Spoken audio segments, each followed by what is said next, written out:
ॐ विश्वानि देव सवितर्दुरितानि परासुव यद्भद्रं तन्नासुव।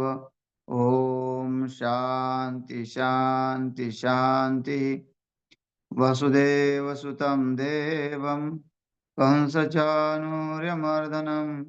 देवकी परमानन्दं कृष्णं वन्दे जगद्गुरुं। श्री सद्गुरुदेव भगवान की जय। प्रस्तुत श्रीमद् भगवद गीता का 11वां अध्याय चल रहा है और श्लोक क्रमांक 29वां। यहाँ दृष्टांत देते हैं कि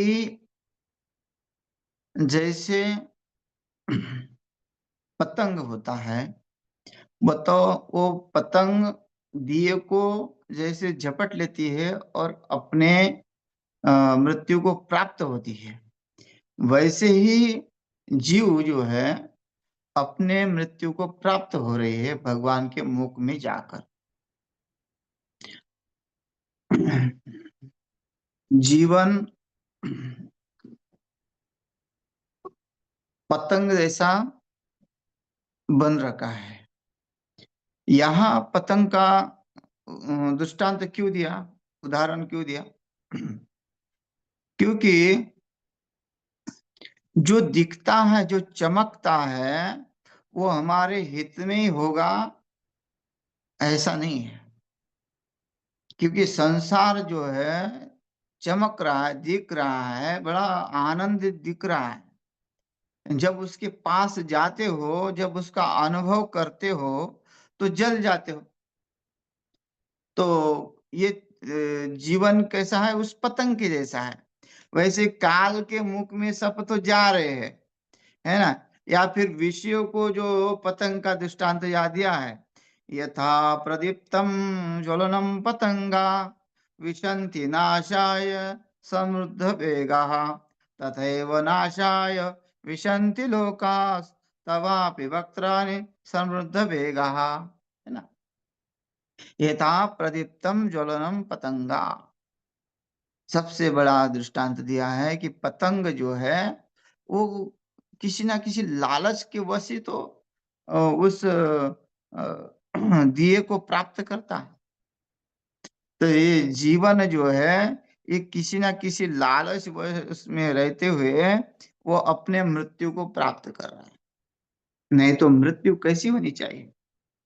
असतो मां सद्गमय तमसो मां ज्योतिर्गमय मृत्युर्मा अमृतम गमय। है ना? कि हमारी मृत्यु जो है अमृतमय होनी चाहिए।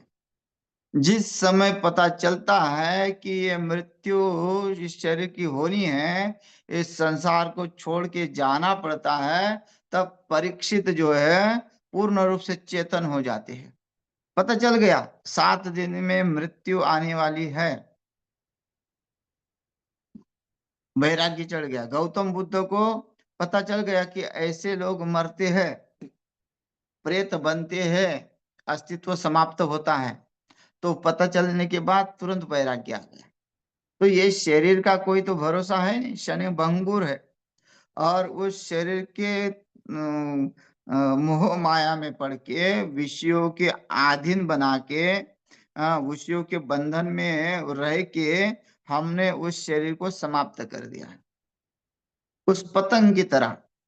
तो ये अर्जुन देख रहे हैं कि ये जो जीव है, जो लालची दुर्योधन है, शकुनी है, उसके जो भाई है, ये सब के सब कैसे हैं? लोभी है, दुष्ट है, दुष्ट प्रवृत्ति के। और ये केवल विषय को ही भोगना चाहते हैं, अपने लोकेशना, वित्तेशना, है ना, पुत्रेशना। ये तीनों ये सेना जो है उसमें कूट कूट के भरी हुई है। वो इसके सिवा और दूसरा कुछ जानता ही नहीं है। पुत्रेशना है, वित्तेशना है और लोकेशना है। भाई शादी करो, बच्चे पैदा करो, है ना, उनके लिए खूब धन कमाओ, और धन बच्चों के लिए हो भी गया, बहुत धन हो गया, तो उसके लिए भी क्या करो? समाज ने कुछ ना कुछ जो है नाम कमाओ, लोकेशना, कि लोग कुछ ना कुछ माने। उसको धर्म से कोई प्रेम नहीं है, न उसको भगवान के प्रति कोई आस्था नहीं है। ले दे रहा है वहां दे रहा है जहां उसका नाम हो, उसके बड़े बड़े बोर्ड लगे जाए। नहीं तो धर्म अगर सही में, पैसा तो दुनिया भर का लोगों के पास है, अगर सही में धन लगाएंगे तो जैसे यज्ञ में लगाना अच्छा है, है, या फिर गुरुकुल में लगाना अच्छा है, जहाँ अन्न नक्षत्र होता है वहां लगाना अच्छा है।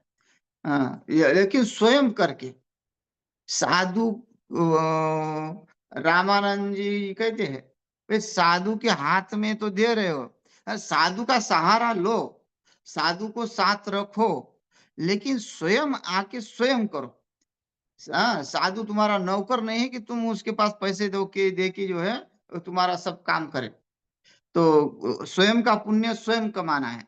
तो ऐसा अगर होता है तब तो ठीक है। ये मतलब कहने का तात्पर्य ये है कि भाई लोकेशना अगर चाहिए तो फिर हाँ, डोनेशन वहां दे दिया, यहाँ दे दिया, पर्चा काटा, ये करा वो करा, तो ये सब जो है लोकेशना में आता है। और सही धर्म अपने हाथ से होता है, साधु को माध्यम बना के अपने हाथ से होता है। साधु को पता चलता है कि कौन क्या कहाँ हो रहा है, कहाँ क्या हो रहा है ना। पैसे कमाने वाला व्यक्ति कहाँ का ध्यान देगा। तो वो जो होता है धर्म प्रेमी, जो महात्मा होता है, उसको पता चलता है कि कहाँ कहाँ आवश्यकता है, तो उसी अनुसार वो जो है वो खर्च करे, वो स्वयं आके। तो ये होता है। तो ये जो है, ये लोकेशना में जीव इतना जकड़ा हुआ है कि अपने मृत्यु को भूल ही गया कि मुझे अमृतमय मृत्यु बनानी है, अमृत की ओर बढ़ना है। लेकिन भाई अमृत की ओर तो बढ़ना भी चाहता है, तो इसके पहले क्या बनाए करना पड़ेगा, असतो माँ सद्गमय। भाई अमृत के तरफ बढ़ना है तो उस असत्य संसार को छोड़ना पड़ेगा, ये मायावी संसार को छोड़ना पड़ेगा।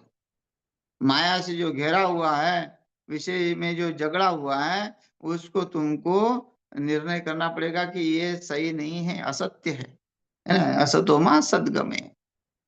फिर ये भी विवेक हो कि अंधकार में मैं हूँ, तो है ना, तमसो माँ ज्योतिर्गमय। तो ये है। तो ऐसा जीवन अगर बनता है तब तो वो मृत्यु अमृत में होती है, तो उसका नाम होता है, वो परमात्मामय होता है। लेकिन अगर जो विषयों में भटका तो वो दुर्योधन जैसा इतना शीघ्र से शीघ्र भगवान वो काल के मुख में जाएगा, तो पता ही नहीं चलेगा कि ये पैदा हुआ था कि नहीं हुआ था। हैं, अब हमारे जो पूर्वज हो गए हैं, जिनके वंश में आए हैं, तो हमने तो कभी देखा नहीं कि उनके बड़े बड़े बोर्ड लगे हुए हैं। हमको अपने दादा का नाम याद है या परदादा का नाम याद आ जाएगा, लेकिन हम तो परदादा से ही वहां से वो हमारी पीढ़ी चल रही क्या। हम जिस स्कूल में पैदा हुए हैं, तो उस उसकी जो है वो क्या पता कि कौन से दुष्ट रहे होंगे, क्या कौन से सज्जन रहे होंगे, लेकिन नाम नहीं है किसी का, कि नाम नहीं, कोई ये नहीं है। तो ऐसा अ, है। हम तो वैसे तो भगवान सदाशिव समारंभ है ना, शिव जी के ब्रह्मा जी के पुत्र, वो नहीं है। लेकिन हमारी कम से कम 10 पीढ़ी, 10 पीढ़ी का इतिहास वो ऐसा कि हाँ, वो 10 पीढ़ी के अंदर कोई एखादा नामांकित महात्मा कोई रहा हो, पुरुषार्थी रहा हो, जो देश देश प्रेमी रहा हो, जिसने कुछ ना कुछ अपना बलिदान दिया हो, ऐसा 10 पीढ़ी के अंदर कोई जो है मिलेगा नहीं। बाकी तो अगर कहेंगे तो मूल तो वही है फिर। तो ये है। तो ऐसा जीवन जो है बन गया तो वो पतंग के जैसा ही समाप्त हो जाता है। यथा प्रदीप्तम ज्वलनम पतंगा। उस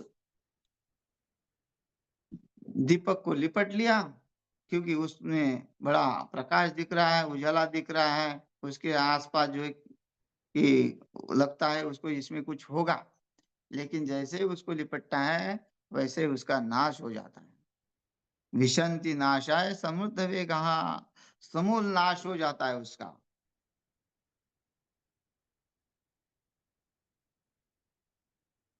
उसमें जैसे ही प्रवेश करेगा, तो जहाँ प्रवेश आरंभ हो जाता है गलत जगह, वहां समझना कि मृत्यु नजदीक आई है, और उसका काल जो उसको बचा नहीं पाए, कोई बचा नहीं पाएगा उसको।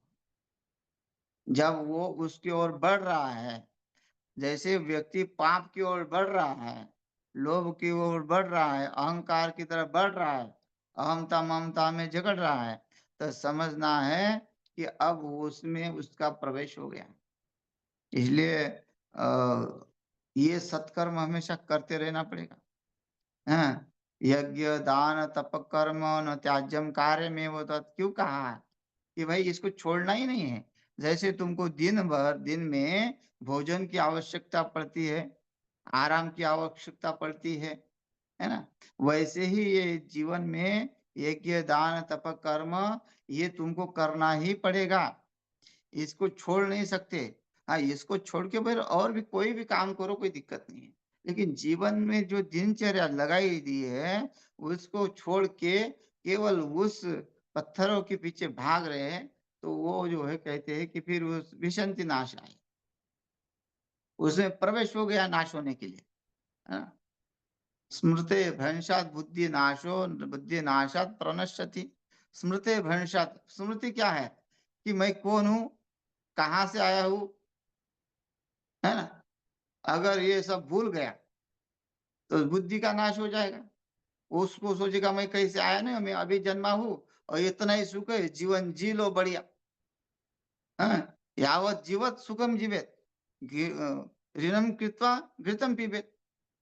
बोले खाओ पियो मौज करो, अगर पैसा नहीं है तो कर्जा लेके घी खाओ। हाँ, भस्मभूत से देह से कुत आगमनम पुनः। ये जो भस्मभूत देह है, वो मरने के बाद कहाँ और दोबारा मिलेगा? दोबारा तो बस कुछ है ही नहीं, जन्म ही नहीं। लोग बोलते कहाँ भी किसने दूसरा जन्म कहाँ देखा, किसने देखा? अरे देखा नहीं, तुम्हारे सामने दिख रहा है। कुत्ता बिल्ली जो जानवर है तुम्हारे सामने, सुखी दुखी मनुष्य दिख रहे हैं, कैसे कैसे लोग जनता रह रही है। ये क्या कम है जो अपने कर्मों का फल भोग रहे हैं? तो मरने के बाद जो है क्या होगा, और किसने देखा, ये सब जो है बात बोलना व्यर्थ है। तो इसलिए बुद्धि का नाश न हो, बुद्धि विवेकमय बनी रहे, इसलिए उस कर्मों को नहीं छोड़ना चाहिए।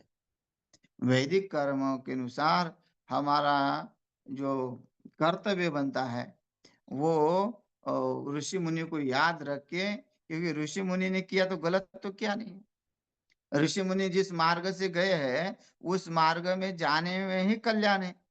अगर हम ऐसे ही मार्ग, ऋषि उनका मन मार्ग है ना, ज्ञानेश्वर महाराज भी कहते, मनो मार्ग गेला तो तेते चिमुकला। मन से मार्ग से जो गया, ऐसा होता है क्या, वैसा होता है क्या, ये जो लिखा है ये क्या कोई सत्य है क्या? लोग तो ऐसे ही, पंडितों ने ऐसे लिख के रखा, ये सब लोग जो है बवाल करते रहते हैं। जो पलायनवादी है, तो जिसको भी मानो, प्रमाण तुम्हारे लिए अच्छा है, तुम्हारे हित के लिए है। जो वेद है, वो वेद पुस्तक जो है वो जीने का एक सहारा है। तुम उसको देख के जियोगे तो तुम्हारा जीवन आनंद में रहेगा, सुख में रहेगा, चिंता मुक्त रहेगा। और अगर तुम इससे अलावा अगल अलग जीवन जीना चाहते हो, तो तुम्हारा जीवन तो हमेशा दुखी रहता है। फिर तुम डॉक्टर के पास भागो, या डिप्रेशन में जाओ, या फांसी लगा के मरो, जहर खा के मरो। हैं? यहाँ कोर्ट में जो है लाखों लाखों केसेस चल रही है। क्यों? ये कोर्ट किस लिए है? लाखों लाखों केस क्यों के चल रही है?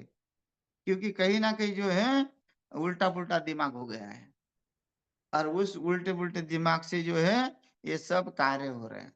इसलिए उस को जानना पड़ेगा कि जो हमारा प्रवेश हो रहा है, वो प्रवेश सही है क्या गलत है। हम जिस मार्ग से जा रहे हैं, देखो गीता में कितना स्पष्ट कह दिया है। ये पहले ही जो पतंग का उदाहरण दे दिया, लिपटना। हम लिपट रहे संसार को, और संसार में लिपटे विशंति नाशाय। भाई संसार को लिपटोगे तो नाश तो होगा ही होगा। वैसे तो नाश का मतलब ये है कि जो हमें आयु मिली है भजन करने के लिए, अपने आत्म तत्व को जानने के लिए, उसका नाश हो जाएगा। आत्मघाती बन जाओगे। नाश का मतलब ये नहीं कि मृत्यु ही होगी, मृत्यु तो होनी है, मृत्यु तो है ही, लेकिन नाश किसका हो रहा है?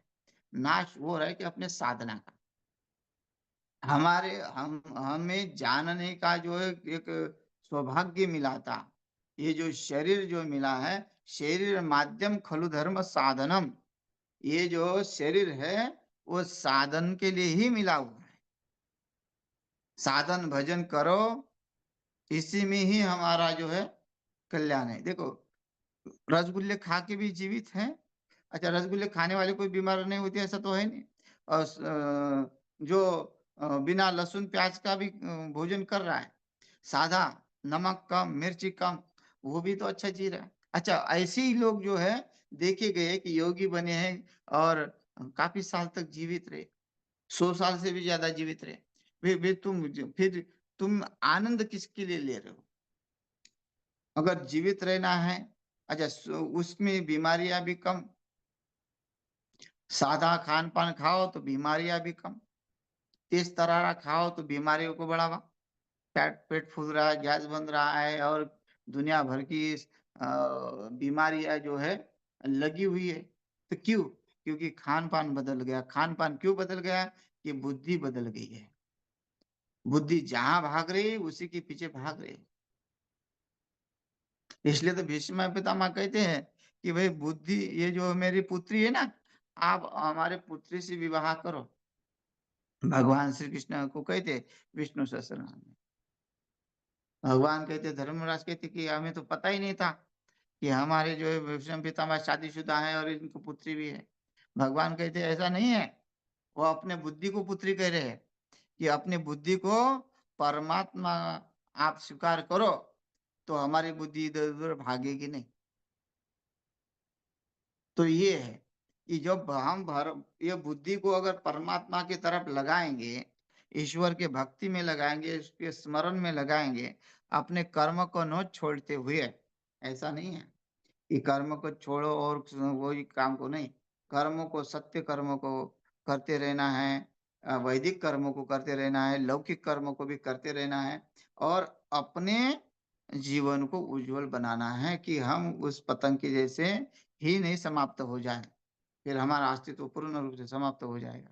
नहीं, कुछ ना कुछ हो इस जीवन का। ये चमके। हम्म, त-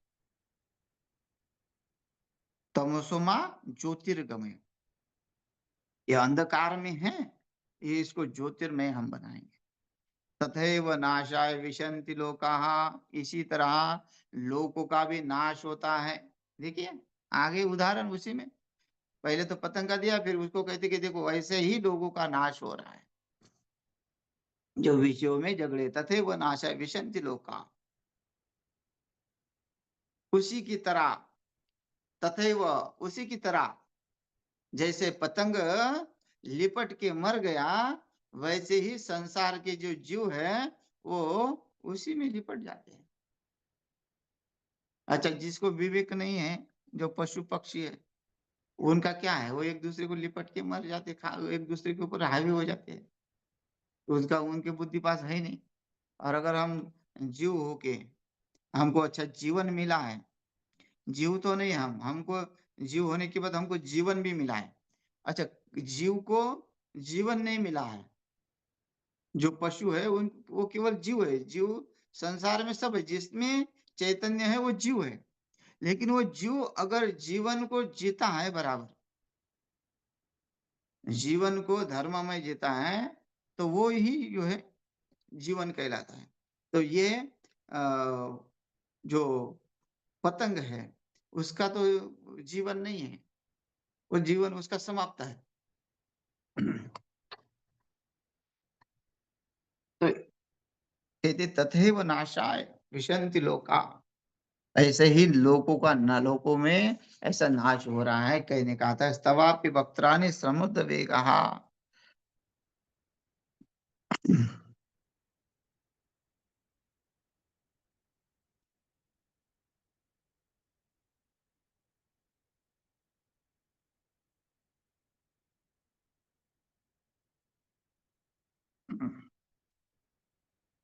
वक्त्राणि मतलब ये जो लोग वैसे जो पतंग जा रहा है मुंह अग्नि के मुख में, वैसे ही ये लोग जो है आपके मुख में जा रहे हैं।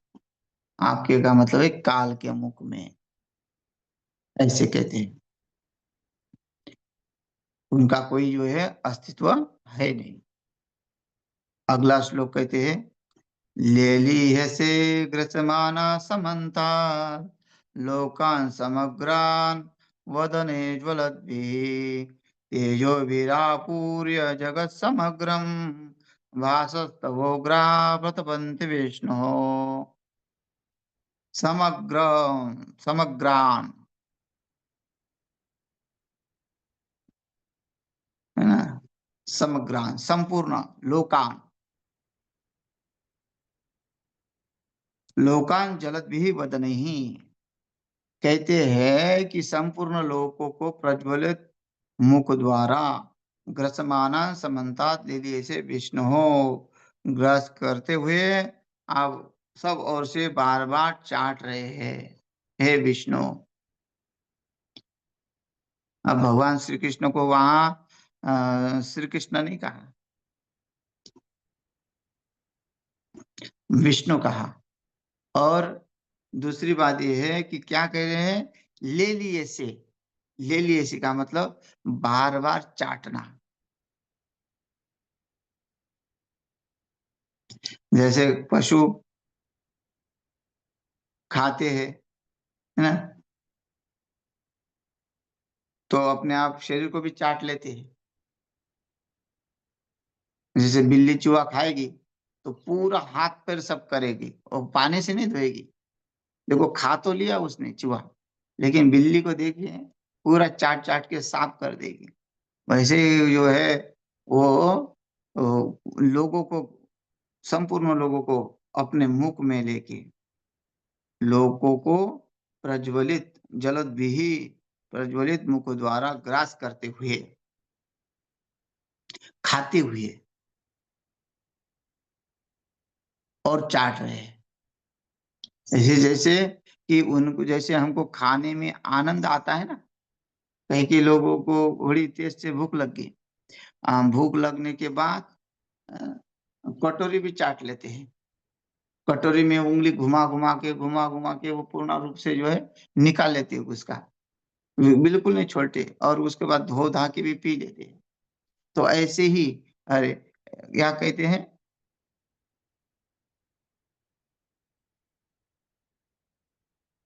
यहाँ प्रतपंत विष्णु हो, विष्णु एक विशेषण दिया हुआ है। क्यों? क्योंकि विष्णु तो ऐसे नहीं है, वे शांत है और वो पालनहार है। विष्णु पालनहार है, सृजनकर्ता ब्रह्मा है, पालनहार जो है विष्णु है, और संहार करता जो है शिव है। तो लेकिन यहाँ विष्णु को क्यों कहा? क्योंकि वही अ, अर्जुन को दिख रहे हैं कि ये तीनों भी एक ही है उसी में। और दूसरी बात ये है कि भाई आपका स्वभाव तो ऐसा नहीं है। विष्णु यहाँ इसलिए कहा है, इनको याद दिलाया है, तो वो काल है, तीनों भी देवता एक ही है, लेकिन विष्णु का स्वभाव तो पालन करता है, संहार करता नहीं है। अर्जुन ये भी ध्यान दिलाना चाह रहे हैं कि प्रभु ये बस करिए, ये आप जो हमको दिखा रहे हैं, इससे हम त्रस्त हो गए, ये हम देखना नहीं चाहते हैं कि यह सब जो है कि कैसे कैसे खा रहे, चबा रहे, दाढ़ी में फंस रहे हैं, फिर भी उसको चाट चाट के खा रहे हैं। आप तो विष्णु हो, विष्णु का कार्य है पालन करना, आप तो संहार कर रहे हो। तो आप अपने स्वभाव में आ जाओ, यहाँ इसलिए विष्णु दिया, है ना? जिसका काम जो भई वही होगा ना। तुम्हारा डिपार्टमेंट अलग है, तुम्हारा डिपार्टमेंट अलग है और तुम किसी डिपार्टमेंट में काम कर रहे हो तो वो अच्छा नहीं लगता। और महात्मा का काम है भजन करना, है ना? अगर महात्मा अगर कुछ गलत करता है तो उसको वो कहते हैं, "अरे! तुम ये तुम्हारा काम थोड़ी है। तुम क्यों फालतू में इसमें फँसे हुए हो?" भले उसको काम आता है वो, है ना? महात्मा कोई निकम्मे तो होते नहीं हैं कि भई कुछ काम नहीं आता, सब कुछ काम आता है महात्मा को। बस वो उसका त्याग होता है, ये इसलिए ईश्वर को से समर्पित होता है, इसलिए वो कार्य नहीं करते हैं। अगर वो कार्य करे तो क्या है थोड़ी बुरा ये तो है, लेकिन फिर भी लोग समाज उसको नहीं मानता कि भाई ये तुम्हारा कार्य नहीं है। तुम जो है अपना जो कार्य धर्म का कार्य वही करो। तो ये है कि विष्णु को भी अर्जुन यही कह रहे हैं कि आपका कार्य है पालन करना। आप पालक हो। इस जगत जगत का आधार हो। इस जगत का विनाश नहीं हो। तो ऐसे आप होने के बाद तब आपका ये जो उग्र स्वभाव जो है वो कैसे सामने आ गया है। तेजो वीरापुर्य जगत समग्रम। हाँ?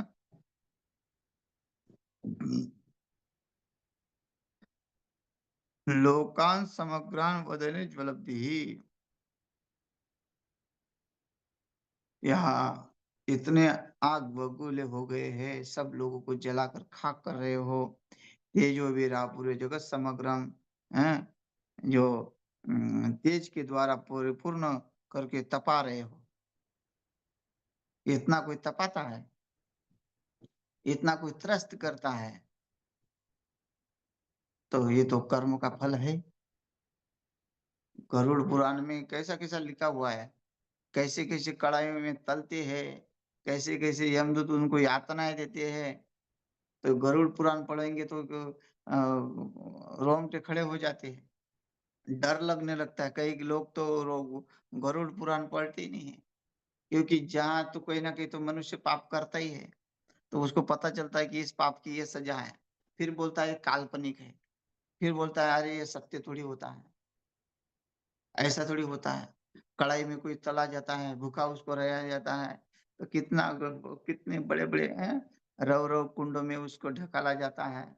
ऐसे-ऐसे मतलब कितना भयंकर उस नरक का जो है गरुड़ पुराण में जो है वर्णन किया हुआ है। तो ऐसे ही है। तो यहाँ जो कर्म का फल है वो भगवान दिखा रहे हैं कि कैसे-कैसे और अर्जुन उससे भयभीत है, आश्चर्यचकित है कि ऐसा भी जीव को जो है होता है और फिर भी वो नहीं देखना चाहता ये, इसलिए उसको विष्णु का संबोधन किया, हे विष्णु, हैं? प्रतिपंत विष्णु, आपका उग्र प्रकाश संपूर्ण जगत को तेज के द्वारा परिपूर्ण करके तपा रहा है। आप तो इतने ज्वलंत नहीं हैं, आप तो शांत है, आप तो शीतल है ना? भगवान तो परम शीतल है। तो वो किसी को दुःख दे नहीं सकते।